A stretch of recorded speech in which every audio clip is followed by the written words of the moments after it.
husband said that he would cry and then he'd give the tears to his daughter.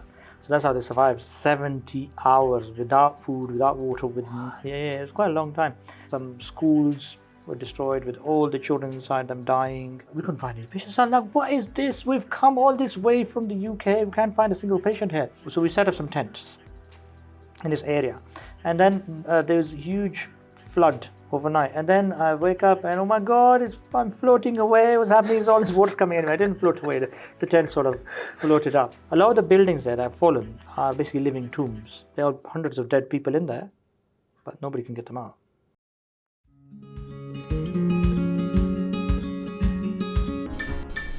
So welcome to the Misconceptions podcast, a podcast about leading a healthy and more mindful life. Today, I have the great honor to have with me Dr. Ahmad. How are you doing? Yeah, absolutely fine. Doing well. So I just went to Turkey about 2 weeks ago. That was just before the doctor strike. And I spent some time in Antakya. So Antakya is basically close to the earthquake. You know, the earthquake had two epicenters. One of them was close to the Syrian border. Mm-hmm. So you have to go, it's quite difficult to get there. So you have to go and take a plane to Istanbul, and then you have to take a plane to Adana, which is the province, mm-hmm. and then you have to take another plane to, and then you have to take a 3-hour drive to Antakya, which is again quite difficult. And what has happened in Antakya city and the outlying areas, all the buildings are basically fallen down. Mm-hmm. A lot of the buildings all have cracks. And what happens when these buildings start falling down is all the rocks land on the cars outside. So all the cars are destroyed. And a lot of the buildings are either destroyed completely or they're unsafe. So you can see cracks and stuff. So all the people have gone to these refugee camps. So the people we treated in that refugee camp in Turkey were just the local people. Now well dressed and thinking these are like well-off people. And so the camp is pretty good actually. So there were 5,000 people there and all families, and we had our little tent where I worked with this charity called Humanity First, and then we just gave them medications for the problems that they had there, chest infections, rashes. There were a lot of wound care. Mm-hmm. And the wound care is basically, you get rocks fall on you, and then you get a broken limb or something, and then we had to redress and clean. We met one family, they'd been under the rubble for 70 hours. Oh so it was a husband, wife, and their child, and the husband said that he would cry and then he'd give the tears to his daughter. So that's how they survived 70 hours without food, without water. It was quite a long time. So they were fine. I mean, they had broken limbs and stuff, but they could walk and they were all right. But that was quite horrifying. But a lot of the buildings that have fallen are basically living tombs. There are hundreds of dead people in there, but nobody can get them out. So they're dead. And a lot of the buildings, it's like you look at those cities and the loss is staggering. Absolutely billions and billions and billions of pounds you'll require to reconstruct, to tear down those buildings, to reconstruct all of them. And everything is shut. Shops, restaurants, schools. So in the refugee camp we had a school, they even had movies and stuff. So the Turkish government took good care of them. Although the Syrian camps, the refugees there, the situation was pretty grim. So they weren't treated well. And the Syrians, they basically had these little tents with a stove inside and almost no space between any of the tents. So the Syrians weren't treated well. And I think the local people, unfortunately, don't really like them and don't treat them very well. And that usually happens with refugee populations everywhere. And that we found quite difficult to see that, the Syrian refugees were not treated that well. But it was a great opportunity. And I saw from like 8:30 in the morning till 7 o'clock in the evening, we'd see patients. We did some mobile clinics as well. So we saw all sorts of patients. There were outbreaks there of like scabies and chest infections and a little bit of cholera and stuff like that. But it was all very treatable. It was actually quite enjoyable. I didn't know a word of Turkish, so I had to use an interpreter. So my interpreter was this guy from America. And he sells ice creams and ices in America, and he lives in New York. So he had a New Jersey accent. And he would kept saying things like, forget about it. Yeah, they say it really fast, forget about it. So he was very good. So he was my interpreter, and we used to go around and he used to interpret for me in Turkish because I couldn't understand a word. And everything is in Turkish. The medication names, every single thing there is in Turkish, and you don't understand a word. Even the airport, everything's labeled in Turkish, so you don't understand anything. But it was fine. I managed to learn a few words. I used to Google Translate as well. I still know Atish is fever, for example. It was a great opportunity. So there were 3 or 4 doctors who went before me, and then I sort of helped them with the recruitment, and then I recruited another 10 doctors. They're still there, although they're no longer working at the Antaka camp. They're in other places now. But so they've been moved to another camp. But they're still there, and it's still ongoing. This problem still has not disappeared. But the Turkish government, I think, did really well. The tents are really nice. Everything's very clean. There are hole in the ground toilets, although, but it's fine. Some people did use them. It was a topic not for too much discussion. You didn't use them? No, I didn't use them. I used the disabled toilets. But in essence, it was something we didn't discuss the toilets too much. It was a very, very sore topic, and a lot of people found it very difficult. And we made friends with the children there. They would come every day. We'd give them drinks, chocolates, sweeties. Yeah, and they didn't have anything to do. They were running around. The school was basically only for some children. They'd open it up and say in the morning, who wants to come? And they would take 100, 200 children, whatever. And they'd take them in the school, and the rest of the children just ran around all day, of all ages. Yeah. And Turkey is quite an interesting country, actually, because Turkey is half Eastern, half Western. Even the country itself, they say this is the Eastern half, this is the Western half. So the Eastern half is a bit more conservative, and the Western half is very liberal. And so you can see that in the people there. There's a mixture of conservatism and liberalism. Some people are much more liberal, and some of the country is quite Arabic speaking. So if you go near the border, a lot of the people speak Arabic. Not just the Syrians, but the other Turkish people as well, because there's actually a lot of Arab people on that side near the border. But we didn't actually go to Syria. Syria is still dangerous, whereas there's been a lot of problems in Syria where a lot of the buildings have fallen down, and some people are even sleeping in their polytunnels. They have polytunnels where they... No. What are polytunnels? Like polytunnels is like a plastic tunnel where you grow food. So a lot of fruit and vegetables are grown inside polytunnels. So polytunnel is like this plastic tunnel. And what you do is you put, let's say, tomatoes or whatever in there, and it's protected from from pests and birds, and the heat is retained. So, a lot of the fruit and veg that you see in shops in North Africa and in southern Spain is grown in these plastic polytunnels, which are basically everywhere. Some people use them in the UK as well to grow different fruit. And it was an interesting place. There were lots of oranges there, but they jam oranges. You can't really eat them properly, but you see orange trees everywhere. So Turkey was nice. There's a lot of, everybody smokes as well. There's a lot of cigarette smoking. Everybody smokes. Why did you go? What motivated you to go? I know it was a disaster, but... I've gone a few times before. I went to the Kashmir Earthquake. So there's been something I've been doing for a while. So, and the reason I originally went is that when I first came to this country, I was unemployed, I didn't have a job, and then... so I didn't have anything to do. So this opportunity came up to do some disaster medicine, the earthquake. Originally I wanted to go to the tsunami, but that only helped. And then I went to the Kashmir Earthquake. The Kashmir Earthquake was much worse because there everything was destroyed. And the area is, Kashmir is basically more, there are villages, but every building was destroyed. Very sad. Some schools were destroyed with all the children inside them dying. It was horrible. And it was a resource poor environment. The area is a bit poor anyway. But so we went there, and then it was one of the first times we'd gone with that charity. We weren't familiar. The logistics was not great. I remember I fell down a mountain once. It was so what happened is it's the middle of the night, and I don't know what happened. I just basically fell down and then landed in some bushes, and then I checked if my arms and legs were there, and they were there, so it was fine. So I got up. And then there was one night where we put our tents. Yeah, the first place we put it, we can't find any patients. That's a strange thing because the Pakistani soldiers had come, army doctors had come and set everybody's arms and legs. So, and then we couldn't find any patients. So I'm like, what is this? We've come all this way from the UK. We can't find a single patient here. And what happened is that everybody was hiding in the jungle. because their houses are gone, isn't it? So they're hiding somewhere. There are no tents, there's nothing. So they're hiding under some trees. Anyway, so we set up some tents in this area. And then there's huge flood overnight. And then I wake up and, oh my God, I'm floating away. What's happening is all this water coming in. I didn't float away. The tent sort of floated up. But it was all right. And in the morning, we were like, this mission is a disaster. We should go back home. This is horrible. Nothing is working here.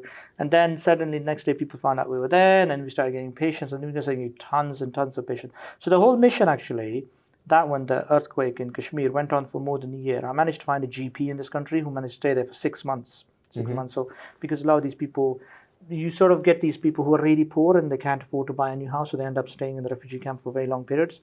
So then the refugee camp moved to Islamabad and stuff like that. So that was quite interesting as well, in the sense that those people really didn't have anything.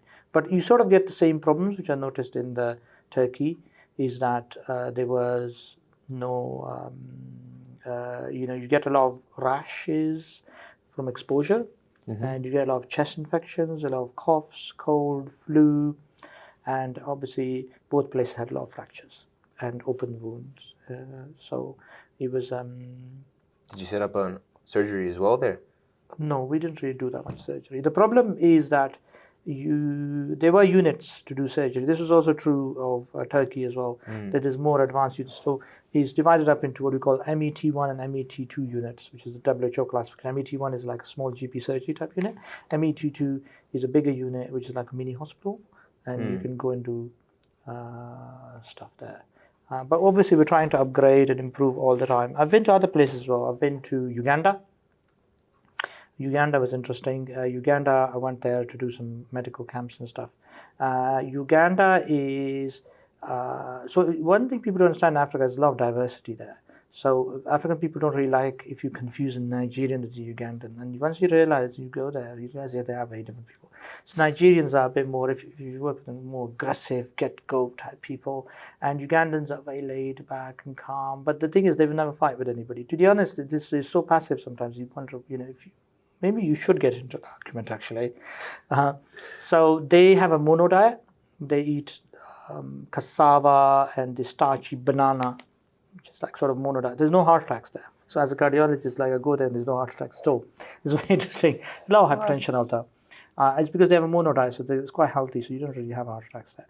So, but Uganda is extremely backward healthcare system. So one area we went, and for 400,000 people, there's one doctor. What? Yeah. So I said, what do you do? He said, I do management. So they have what they call these like medical assistants. These are people who do a 2 or 3 year degree and they basically learn basic medicine, a bit like the physician's assistants here or the medical support workers.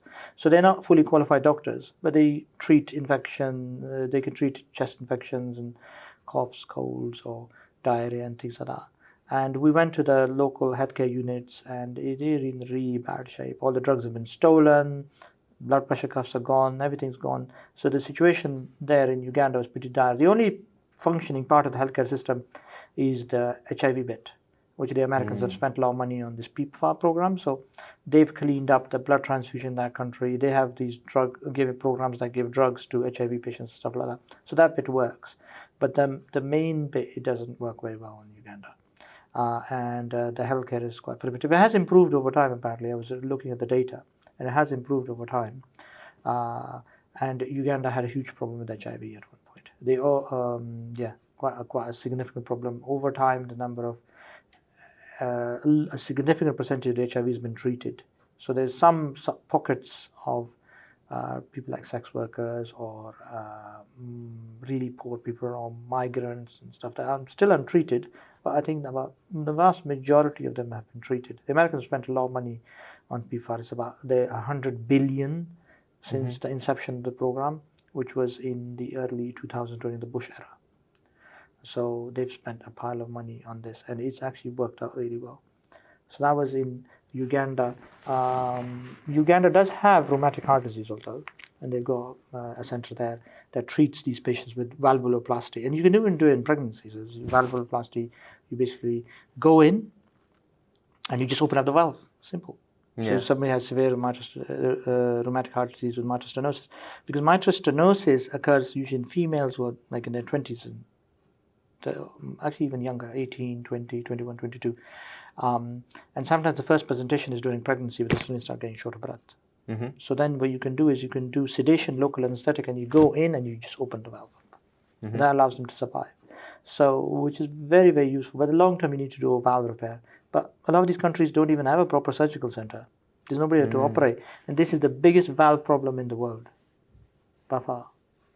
I know that. Yeah. I'm finding out so much stuff about you that I just didn't know So now. the rheumatic heart is one of my interests. I'm doing some stuff for the WHO. We're doing a set of 7 reviews for the WHO on, because they're doing the new guidelines. Yeah. So I'm part of the systematic review group that is doing new guidance about penicillin, prophylaxis and screening echo and things like that. And there's apparently a separate group that is working on another 7 set, which is on the actual when you get the original infection. Yeah, when you get the original strep infection. Can I take you back a bit? So you told me that you got into disaster medicine because you were looking for somewhere to get paid, I guess. No, I didn't get paid. Oh. So it was for free, but I didn't have anything to do. Okay. Before that, what did you go to medical school, and how did you end up in the UK? Because I know you don't have a... So I am originally from Pakistan, although I used to live in America for a short while as well. So, and then I went into medicine because I was bad at maths. So, because my brother was good at maths, I was bad at maths. Okay. So, oh my God, I don't like maths, so I chose biology. And I chose biology. The only proper degree in my country that you can do with biology is medicine. So I did medicine. So managed to get into medical school. In medical school, I was a terrible student and had 99% absence. I think that's probably a record, yeah? I missed 99% of all my lectures. And I think that's usually... Why? I wouldn't recommend that, actually. But it's fine, but I did manage to pass. I actually, did fail a lot of exams, but I managed to pass out on time, which is the important thing. Okay. So every year I failed and then had to retake my exams. And then, but you're given one extra chance. You remember, even in UCL, you're given that chance. So I basically, most of my exams I have to retake, and then pass the retake. So 100% record in retakes. And then in the final year, I thought, oh no, because if I do the retake, that will mean I have to stay in medical school for longer. So in the last year, I had no retakes. So I passed all of them first attempt. But that I just did it just within time. So I did other stuff. We used to do this charity which ran all the hospital's blood tests, and we used to distribute a lot of the hospital's drugs. Our hospital didn't have any money, so they couldn't do their own blood tests, so we did them. They didn't have a blood bank, so we ran a blood bank for them. So drugs, blood tests, and blood bank. So I did, most of it was like drug distribution. We used to collect money from other charity, basically from donors, and then collect the money together and then do all of this. So we had quite a large budget, actually. So I spent a lot of time on that, and I realized that if I didn't attend my lectures, nobody cared, so it's fine. How did you come to the UK? The UK. So I didn't actually want to come to the UK at all. I originally wanted to go to Africa and then do some, basically be a village doctor. No, not mission. Mission hospital. A mission hospital is basically a small hospital in,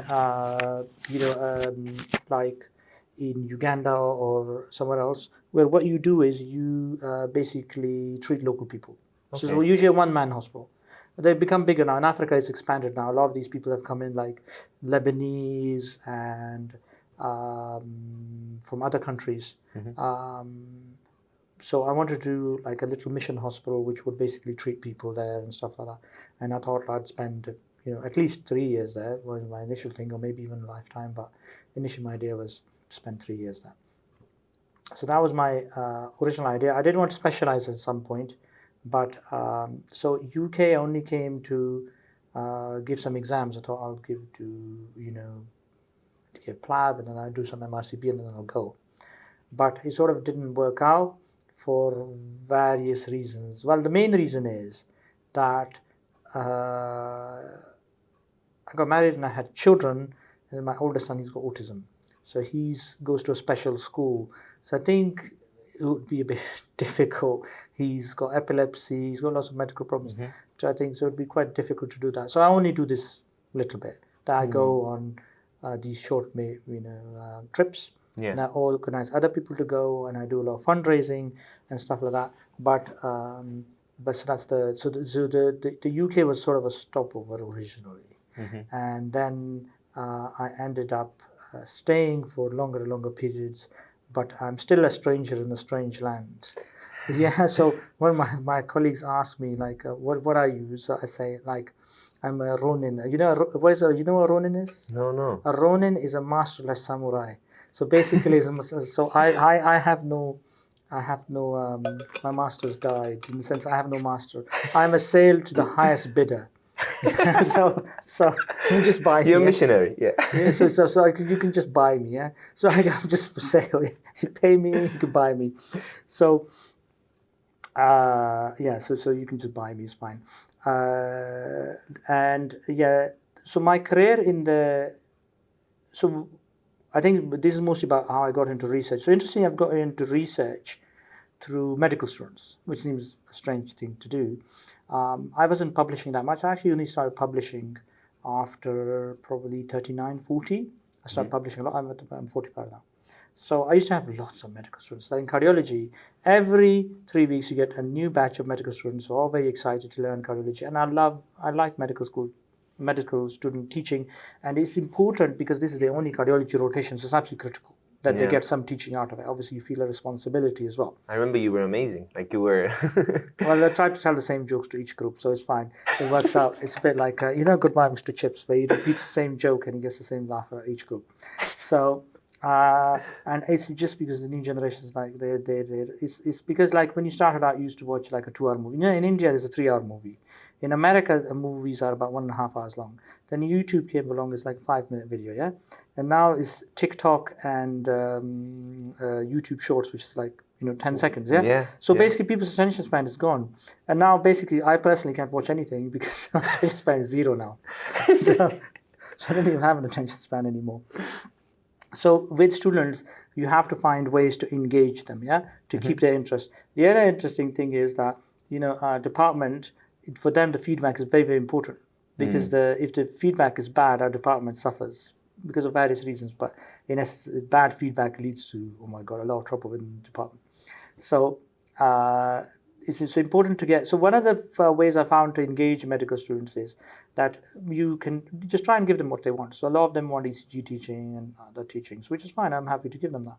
But some of them started saying, well, can you give us some research? I said, like, why are you asking me? I mean, I have a few published papers, but I was like, they said, oh, can you get us a publication? I said, oh, I don't know.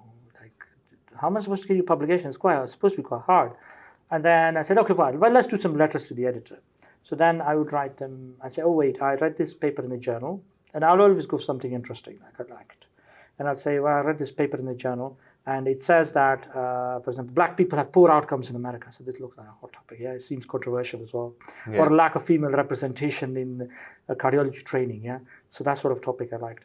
So this is the controversial topic.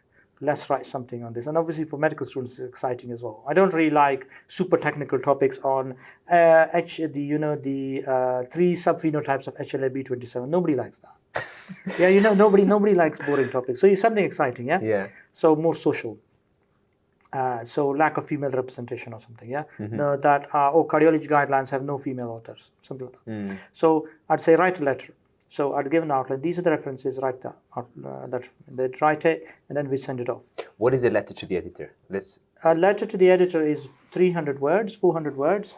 It's a quick way to get a publication. It's basically I have to write it quickly, although. So you find a good article in the journal, and then you just write. You find 3 or 4 references. What you're trying to take advantage of, mainly, is the fact that when a paper is published, by the time it's published, there is a huge gap, about a year or so. In the field before that paper gets published, because what happens is when people do research, it takes them 6 months or so to write the paper, then it gets 6 months or so for the paper to be processed by the journal, published, all of that. So at least it's a year gap, sometimes 1.5 years. So that paper is actually old. Every single paper that you see in a journal is actually very old. So lots of new papers usually have come out, because if a paper is getting published in an area, then other papers are going to be published in that area as well. And therefore you can say, well, these new papers have come out and they say this and you're saying this. So you basically compare it to the other papers. You can also criticize the paper itself. You can say this is, what is wrong with the paper. This is the level of research exists on, which is critique. I don't do any original research. All my research is criticizing other people's work. Yeah. So I'm the person. So I as a sideline, I like to proofreading of magazines because I like that sort of stuff. You give me any text anybody's ever written, yeah, nearly anybody's written. Even if it's a good writer, I can point out 10 grammatical errors, yeah. Within a few seconds, I can tell you this is wrong. So if you give me any piece of work, it is covered with red ink. So that's like my thing. I like to criticize, which seems like a bad thing to do, but it's actually in the research is very, very important. And what it is that critique needs to be nuanced. You can't just say this is all wrong, yeah, or your paper is crap. People don't understand that. It doesn't work like that. It's more about say, well, you have to say positives. You made a huge amount of effort. You spent years, gathering these 2,000-3,000 patients and doing this intervention on them, but there is some issues with the way you've gathered patients. There's some issues with the way your outcomes are reported. Can you look into this? Or you can say, these other papers did this. Why can't you do that? What about this data set? What about the fact that your research is all done in Sweden? There's no minorities. There are minorities in Sweden, but you don't have a single minority patient in your entire thingy.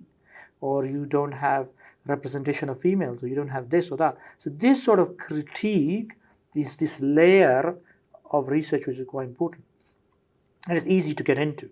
Yeah. So then these medical students start publishing and they start getting into really top class journals like in cardiology is JACC and the ESC journals, European Society of Cardiology journals, which all have really high impact factors actually. And all these medical students started getting in. So then it sort of developed from there.